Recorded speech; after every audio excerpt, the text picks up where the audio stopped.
June is Alzheimer's and Brain Awareness Month. According to the Alzheimer's Association, more than 55 million people worldwide are living with Alzheimer's or another dementia. The hope is that bringing attention to all of this will help inspire more people to take action. And joining us to talk about Alzheimer's disease is Dr. Michael Johnson, a neurologist at Sky Ridge Medical Center. Thank you so much for joining us today.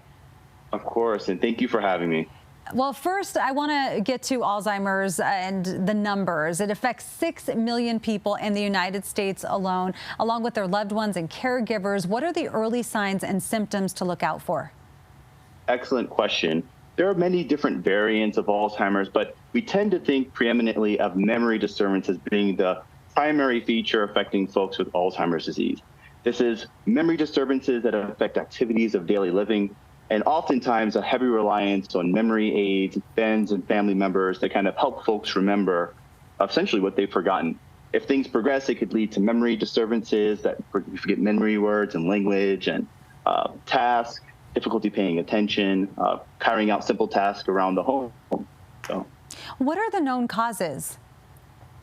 That's a great question. And so we're actually still learning about the causes of Alzheimer's disease. We know from a molecular level that there's proteins that are accumulating inside the brain that's attributing to Alzheimer's disease. But this is an active area of research, and so we're still learning about the mechanisms that lead to Alzheimer's disease. Okay, so once diagnosed with dementia, and that's got to be a very hard diagnosis to take, what are the treatment options available? Great question. So treatment options are multifaceted. They include things like medications. They may include non-medication portions as well. Involvement and advocacy from advocacy groups and community members as well is important. And also keeping in mind, and something that you alluded to a little bit earlier, this also not only involves the person suffering from Alzheimer's, but also the family members as well. So treatment really is multifaceted and also involves the community, individualized to the person who's suffering from Alzheimer's disease. And are there any lifestyle habits maybe that can help improve our cognitive function? Yes.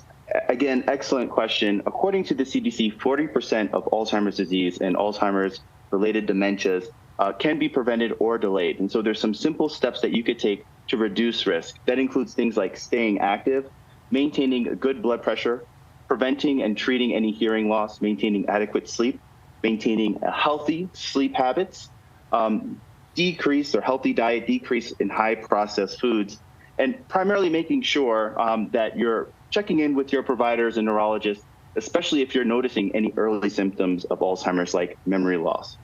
All good information. Dr. Johnson, thank you so much for joining us today.